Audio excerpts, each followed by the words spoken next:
മനുഷ്യയജ്ഞവും ഭൂതയജ്ഞവും ദേവയജ്ഞവും പിതൃയജ്ഞവും ബ്രഹ്മയജ്ഞവും അനുഷ്ഠിക്കുന്ന ഒരു ഉത്തമ ഗൃഹസ്ഥനെ പറഞ്ഞതിന് ശേഷമാണ് ആ ഗൃഹസ്ഥൻ്റെ ജീവിതത്തിൽ സഹകാരിയായിട്ട് വരുന്ന ഭാര്യയെക്കുറിച്ച് പറയുന്നു.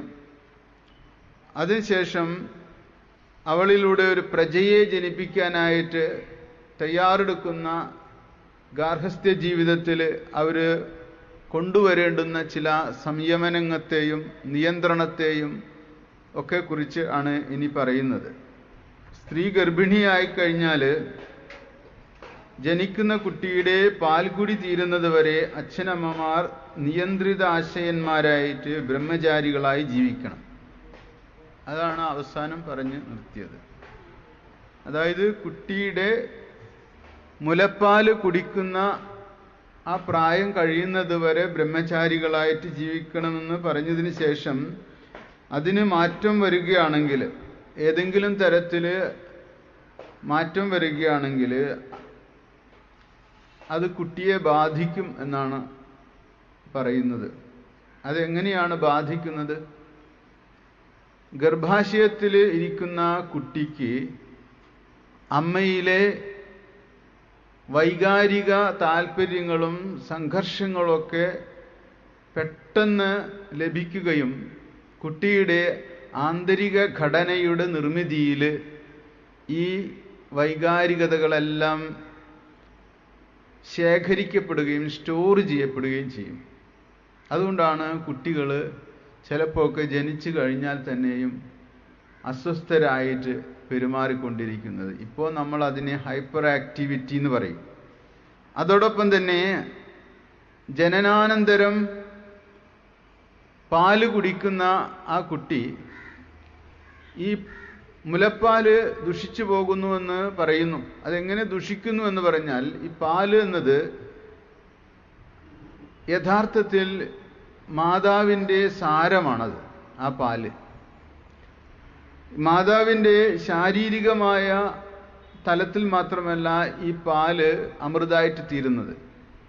മനസ്സിലെ സന്തോഷവും ആരോഗ്യവും സുസ്ഥിതിയും ശോഭനമായ ഭാവനയും ഒക്കെ ഈ പാലിനെ അമൃതാക്കി മാറ്റുന്നുണ്ട്.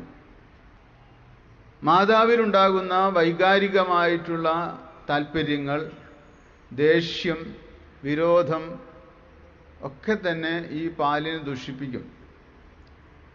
അപ്പോൾ പുരുഷന്റെ അഭിനിവേശത്തിന് വിധേയമായിക്കൊണ്ട് സ്ത്രീയും അമ്മയും അത്തരത്തിലൊരു ബന്ധത്തിലേക്ക് പോകുമ്പോൾ ഈ കുട്ടിയിൽ വളർത്തിയെടുക്കേണ്ടുന്ന സംസ്കാരത്തെ രൂപീകരിക്കുന്നതിൽ അമ്മ വളരെയധികം പിന്നിലേക്ക് പോകും എന്ന് ഗുരു പറയുന്നു. 206 ശ്ലോകത്തിലേക്ക് വരുമ്പോൾ, അന്തർവത്നീ പയസ്യം സദ് ദ്രവ്യം നിയതമാഹരേ സത്കഥാശ്രവണേനാപി തുഷ്ട്യാ കാലം നയേത്സതി. അന്തർവത്നി ഗർഭിണി, അതായത് കുഞ്ഞിനെ ഗർഭം ധരിച്ചിരിക്കുന്ന സ്ത്രീ. പയസ്യം സദ്രവ്യം, പയസ്യം എന്ന് പറഞ്ഞാൽ പാലോ പാല് കലർന്ന നല്ല ഭക്ഷണമോ, സദ്രവ്യം. നിയതം ആഹരേത്, എന്നും ഭക്ഷിക്കണം. ഒരു സ്ത്രീ ഗർഭിണിയായി കഴിഞ്ഞാൽ എല്ലാ ദിവസവും പാല് കുടിക്കണം. സതീ, പതിവ്രതയായ സ്ത്രീ. സത്കഥാശ്രവണേന അപി, സത്കഥാശ്രവണം കൊണ്ടും നല്ല നല്ല ഭാവനകൾ വളർത്തുന്ന കഥകൾ കേൾക്കണം. അത് ഈശ്വരന്റെ ഭാവന വളർത്തുന്ന കഥകളാണെങ്കിൽ അത്യുത്തമം. മാത്രമല്ല തുഷ്ടിയ, സന്തോഷത്തോടു കൂടിയിട്ട് കാലത്തെ നയിക്കണം. ഗർഭിണിയായിക്കഴിഞ്ഞാൽ 270 280 ദിവസം ഗർഭകാലം ഒരു സ്ത്രീക്കുണ്ടെങ്കിൽ ഒരു ദിവസം പോലും അസന്തുഷ്ടിയോട് കൂടിയിട്ടിരിക്കാൻ പാടില്ല. മനസ്സിൽ സന്തോഷമില്ലാത്ത ഒരവസ്ഥ വരരുത് ആ സ്ത്രീക്ക്. വന്നു കഴിഞ്ഞാൽ അകത്തിരിക്കുന്ന കൊച്ചിൻ്റെ മനോഘടനയെ നിർമ്മിക്കുന്ന കാര്യത്തിൽ ആ അസന്തുഷ്ടി ഒരു കാർമേഘം പോലെ കുട്ടിയുടെ അബോധ മനസ്സിലേക്ക് കടക്കും. കടന്നു കഴിഞ്ഞാൽ പിന്നീട് ആ കുട്ടി ജനിച്ചു വരുമ്പോൾ ആ കുട്ടിയിൽ വരുന്ന മൂഡ് വേരിയേഷൻ ഒക്കെ അമ്മയിൽ ഗർഭകാലത്ത് അമ്മ ഉണ്ടാക്കിയിട്ട വൈകാരിക സമ്മർദ്ദങ്ങളിൽ നിന്നാണ് ആ കുട്ടിക്ക് ഉണ്ടാകുന്നത്. ചിലപ്പോൾ ചില കുട്ടികളുടെ ഭാവം എപ്പോഴൊരു വിഷാദാത്മക ഭാവമായിരിക്കും. അമ്മ കൂടുതൽ ദുഃഖിക്കും തോറും ആ കുട്ടിക്ക് ഈ വിഷാദാത്മകത പകർച്ചവ്യാധിയെപ്പോലെ പടർന്നു കയറും. അപ്പം അമ്മമാരൊരിക്കലും ദുഃഖിക്കാൻ പാടില്ല. സാധാരണ ജീവിതം സുഖദുഃഖ സമ്മിശ്രമാണെന്ന് പറയുമെങ്കിലും ഗർഭകാലാവസ്ഥയിൽ ഭർത്താവും ഭാര്യയും എത്രമാത്രം പ്രസാദാത്മകമായ ഒരു അന്തരീക്ഷത്തെ സൃഷ്ടിക്കാൻ അവർക്ക് കഴിയുമോ ബോധപൂർവം അതിന് ശ്രമിക്കണം. ഒരിക്കൽ പോലും ഭർത്താവ് ഭാര്യയെ കുറ്റപ്പെടുത്തുകയോ നിന്ദിക്കുകയോ തളർത്തുകയോ ഒന്നും ചെയ്യാൻ പാടില്ല. അവൾക്ക് വേണ്ടത് ശാന്തവും സമാധാനവും സുഖവുമുള്ള അന്തരീക്ഷമാണ്. അവൾക്കുണ്ടാകുന്ന ചെറിയ ചെറിയ താല്പര്യങ്ങളെ ഒക്കെ മാനിക്കുകയും ആദരിക്കുകയും നിർവഹിക്കുന്ന കാര്യത്തിൽ മുടക്ക് വരാതിരിക്കാനും ഭർത്താവ് ശ്രദ്ധിക്കണം. അതുപോലെ തന്നെ സ്വയം അസന്തുഷ്ടിയിലേക്ക് കടക്കുകയില്ല എന്ന് ഭാര്യയും തീരുമാനിക്കണം. ചില വ്യക്തികൾക്ക് ഭർത്താവിൻ്റെയും ഭർത്താവിൻ്റെ അമ്മയുടെയും ഒക്കെ സ്നേഹം പിടിച്ചു പറ്റാനായി സ്വയം ദുഃഖിതയാകാൻ ശ്രമിക്കും. ചില സ്ത്രീകൾ അങ്ങനെ സ്വയം ദുഃഖിതയാകുന്നതിലൂടെ അവരുടെ കെയർ ലഭിക്കുമെന്ന് വിചാരിക്കുമ്പോൾ നാം നഷ്ടപ്പെടുത്തുന്നത് നമുക്കുണ്ടാകുന്ന ഒരു കുട്ടിയുടെ ശോഭനമായ ഭാവിയാണ്. അങ്ങനെ ചെയ്യാൻ പാടില്ല ഒരിക്കലും. ഇവർ രണ്ടുപേരും ഇക്കാര്യത്തിൽ ഉത്തരവാദികളായിരിക്കണം. തുഷ്ട്യ എന്നതുകൊണ്ട് പറയുന്നത് സന്തോഷത്തോടു കൂടി ഗർഭകാലം നയിക്കണം. അതിനു വേണ്ടിയിട്ടാണ് ഒരു സംസ്കാരം ആ വ്യക്തിക്ക് ഉണ്ടാക്കിയെടുക്കാൻ കഴിയണം. മുമ്പേ തന്നെ ഗർഭിണിയാകുന്നതിന് മുമ്പ് തന്നെ സത്കഥ, ആ ശ്രവണം. സത്കഥ എന്ന് പറഞ്ഞു കഴിഞ്ഞാൽ ഭാരതത്തിലെ രാമായണം, ഭാഗവതം, ഗുരുദേവ ജീവിത ചരിത്രം ഒക്കെ പോലുള്ള മഹാത്മാക്കളുടെ ജീവിതവും ഒക്കെ കേൾക്കണം. സത്സംഗങ്ങളിൽ പങ്കെടുക്കണം. എത്ര സത്സംഗങ്ങൾ കിട്ടുമോ അത്ര സത്സംഗങ്ങളിൽ ഗർഭിണികൾ പങ്കെടുക്കണം. എല്ലാ ദിവസവും പ്രാർത്ഥനയും കീർത്തനങ്ങളും ഉണ്ടായിരിക്കണം. മാത്രമല്ല, ഇന്ന് ആധുനിക ലോകത്ത് പാശ്ചാത്യ നാടുകളിൽ ഇത്തരം അറിവുകൾ വേണ്ടത്ര വ്യാപിച്ചിട്ടില്ലെങ്കിലും അവർ പോലും ഗർഭിണികൾ പരമാവധി സംഗീതം കേൾക്കണം എന്ന് പറയും. അവർക്ക് മനസ്സിനെ സന്തോഷിപ്പിക്കാൻ കഴിയുന്ന സംഗീതം കേൾപ്പിക്കും. അവർ ഈ സംഗീതം കേൾപ്പിക്കുമ്പോൾ എന്തുണ്ടാകുന്നു? അതിൻ്റെ ഉദ്ദീപനം ഈ കുട്ടിയിലേക്ക് കയറി ചെല്ലും. ആ കുട്ടിയുടെ മനസ്സിലേക്ക് ഒരു ശാന്തി, ഒരു സമാധാനം, സന്തോഷം അങ്ങോട്ട് കയറി ചെല്ലും. അപ്പം നമ്മളുടെ എഡ്യൂക്കേഷൻ വാസ്തവത്തിൽ ഒരു കുഞ്ഞിനെ സ്കൂളിൽ ചേർക്കുമ്പോഴല്ല തുടങ്ങുന്നത്. ആ കുഞ്ഞ് അമ്മയുടെ ഗർഭപാത്രത്തിൽ എത്തുമ്പോൾ അവിടുത്തെ ആദ്യത്തെ യൂണിവേഴ്സിറ്റി അതാണ്. അമ്മയാണ് അതുകൊണ്ട് ഏറ്റവും പ്രാധാന്യം അർഹിക്കുന്നത് ഒരു കുഞ്ഞിനെ വളർത്തുന്ന കാര്യത്തിൽ. അത് നമ്മൾ അറിയണം. അമ്മമാര് വെറുതെ ഒരു കുഞ്ഞിനെ സൃഷ്ടിക്കാനേ പാടില്ല. ലോകത്ത് അങ്ങനെയാണ് സന്തതികൾക്ക്, വീണ്ടും വിചാരമില്ലാതെ ജനിക്കുന്ന സന്തതികൾക്ക് പലപ്പോഴും പ്രയാസങ്ങൾ ഉണ്ടാകുന്നത്. പാല് കലർന്ന ഭക്ഷണം, പാല് കുടിക്കണം എന്ന് തന്നെയാണ്. ഇത് ഗുരു എത്ര വർഷം മുമ്പ് പറഞ്ഞതാണത്? 100 വർഷം മുമ്പ് ഇത് എഴുതി വച്ചിരിക്കുന്നു. പക്ഷേ ഇന്ന് ആധുനിക ശാസ്ത്രം പറയുന്നു ഗർഭിണികൾ ഒരു ദിവസം 3 കപ്പെങ്കിലും പാല് കുടിക്കണം എന്ന്. എന്തെന്ന് വെച്ചാൽ ഗർഭാവസ്ഥയിൽ ആ സ്ത്രീക്ക് ഒരുപാട് പോഷണം ആവശ്യമുണ്ട്. പ്രത്യേകിച്ചും അമേരിക്കയിലെ മിനസോട്ട ഡിപ്പാർട്ട്മെന്റ് ഓഫ് ഹെൽത്ത് പറയുന്നത് ഒരു സ്ത്രീക്ക് ഗർഭാവസ്ഥയിൽ കാൽസ്യം, പ്രോട്ടീൻ, വൈറ്റമിൻ ഡി ഇതെല്ലാം ഏറ്റവും കൂടുതൽ ആവശ്യമാണ്. 3 ഗ്ലാസ് കപ്പ് പാലെങ്കിലും കുടിച്ചാൽ മാത്രമാണ് ആവശ്യത്തിന് കാൽസ്യവും പ്രോട്ടീനും ഒക്കെ കിട്ടുള്ളൂ. മാത്രമല്ല വൈറ്റമിൻ ഡി ശരീരത്തിന് നല്ലവണ്ണം ആവശ്യമാണ്. ആ അവസ്ഥയിൽ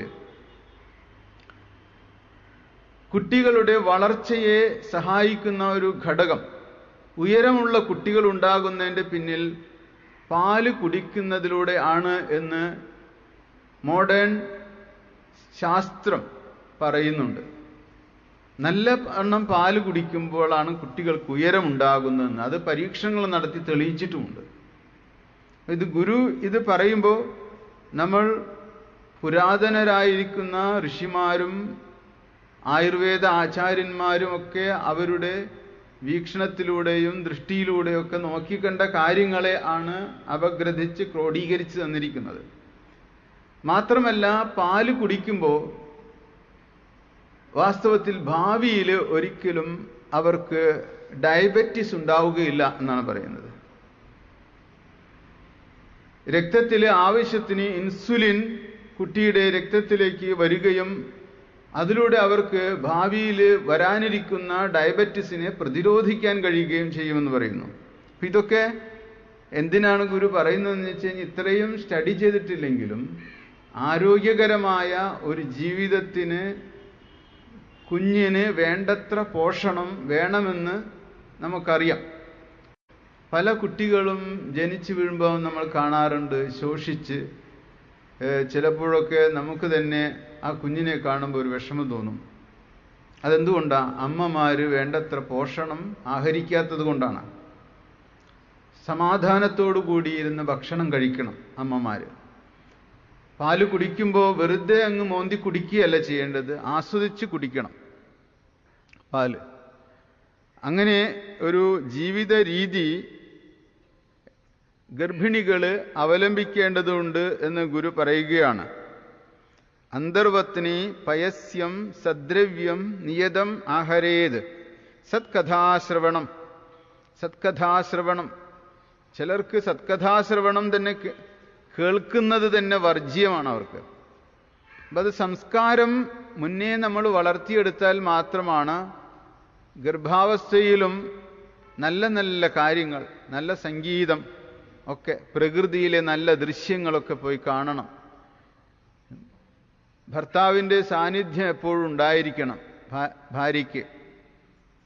ഇതൊക്കെ ഉണ്ടെങ്കിൽ എന്തുണ്ട്, നാം 1 വർഷം അല്ലെങ്കിൽ 10 മാസം ഈ കുഞ്ഞ് അമ്മയുടെ ഗർഭപാത്രത്തിൽ ഇരിക്കുമ്പോൾ തന്നെ ആ കുഞ്ഞ് ആരായി വളരണം എന്ന് നാം തീരുമാനിക്കുകയാണ് ഇനി. അല്ലാതെ പ്രസവിച്ച് കുറേ കാലം ആട്ടും തുപ്പൊക്കെ ആക്കി ആ കുട്ടിയെ വളർത്തിയതിന് ശേഷം നീ നല്ലവനാകണം എന്ന് പറയുന്നതിൽ ഒരർത്ഥവുമില്ല. ഒരിക്കലും കുട്ടികളെ പറഞ്ഞിട്ട് കാര്യമില്ല. കുട്ടികളെ ഒരിക്കലും നാം ജനിപ്പിച്ചതിന് ശേഷം അതും ഇതും പറഞ്ഞിട്ട് അവരെ വേദനിപ്പിക്കുകയും വീണ്ടും വീണ്ടും അവരെ വഷളന്മാരാക്കി തീർക്കുകയും ചെയ്യും. അതിന് പകരം നാം ധാർമ്മികമായ ബുദ്ധിയോടുകൂടി അറിവോടു കൂടിയിട്ട് വേണം ഒരു കുഞ്ഞിനെ ജനിപ്പിക്കാനായിട്ട്. അത് പിണ്ടനന്ദി എന്ന കൃതിയിലും ഗുരു നന്നായിട്ട് പറയുന്നുണ്ട് ഇതല്ലാതെ. പിണ്ടനന്ദിയിൽ സ്ത്രീ പുരുഷന്മാർ ഒരു പ്രജയെ ജനിപ്പിക്കുന്നതിന് മുമ്പ് തന്നെ എടുക്കേണ്ടുന്ന മാനസിക ഭാവങ്ങളെക്കുറിച്ചൊക്കെ പറയുന്നുണ്ട്. ഇത് ഈ ധർമ്മശാസ്ത്രങ്ങൾ മനസ്സിലാക്കിയാലാണ് ഒരു നല്ല കുഞ്ഞിനെ നമുക്ക് ലോകത്തിന് ലഭിക്കുകയുള്ളൂ. അങ്ങനെ സത്സന്താനങ്ങൾ ഉണ്ടായിക്കഴിഞ്ഞാലാണ് യഥാർത്ഥത്തിൽ ഗുരുവിൻ്റെ തത്വങ്ങൾ മനസ്സിലാക്കുന്ന ഒരു തലമുറ ഇനി ഉണ്ടായി വരുള്ളൂ. പഴയ ആളുകളെല്ലാം തന്നെ കൊച്ചുങ്ങളെല്ലാം ഗർഭപാത്രത്തിൽ നിന്ന് വന്ന് കുറച്ച് നാൾ കഴിയുമ്പോൾ തന്നെ അവർ മദ്യപന്മാരും ധൂർത്തന്മാരും വിഷയലമ്പടന്മാരൊക്കെ ആയിട്ട് തീരുകയാണ് ചെയ്യുന്നത്. അവരെ പറഞ്ഞിട്ട് കാര്യമില്ല, അവർക്ക് കിട്ടിയിട്ടുള്ള വാസന അതാണ്. നാം അതിൽ വളരെ അധികം ശ്രദ്ധിക്കേണ്ടതാണ്. ഒരു കുഞ്ഞ് എന്ന് പറയുന്നത് നാം പുറത്ത് കാണുന്നതല്ല കുഞ്ഞ്, അതിൻ്റെ അകത്ത് സംസ്കാരം ഇരിക്കുന്നുണ്ട്. ആ സംസ്കാരത്തിലാണ് നാം സ്പർശിക്കേണ്ടത്. കേൾക്കുമ്പോൾ മാത്രമല്ല പഠിക്കുന്നത്. നമ്മളുടെ മനസ്സിലൊരു വികാരമുണ്ടാകുമ്പോൾ രക്തത്തിൽ കലരുന്ന എൻസൈമുകൾ പോലും ആ കുട്ടിയെ ബാധിക്കും. ഒരു അമ്മ ഭയപ്പെടുന്ന സമയത്ത് അമ്മയുടെ രക്തത്തിൽ അഡ്രീനാലിൻ എന്ന് പറയുന്ന ഒരു ഹോർമോൺ കലരും. ആ ഹോർമോൺ വിഷമാണത്. ആ വിഷം ഈ കുഞ്ഞിലേക്ക് ചെല്ലും. അപ്പം അങ്ങനെ അഡ്രീനാലിൻ നിരവധി സ്രവിപ്പിച്ചിട്ടുള്ള അമ്മ കുഞ്ഞ് വളർന്നു വരുമ്പോൾ തന്നെ ആ കുഞ്ഞിന് അസുഖങ്ങൾ ധാരാളമായിരിക്കും, ഒരുപാട് അസുഖങ്ങളുണ്ടായിരിക്കും. ഇതൊക്കെ അമ്മമാർക്ക് അറിയുമോ? ആർക്കും അറിയില്ല അതൊന്നും.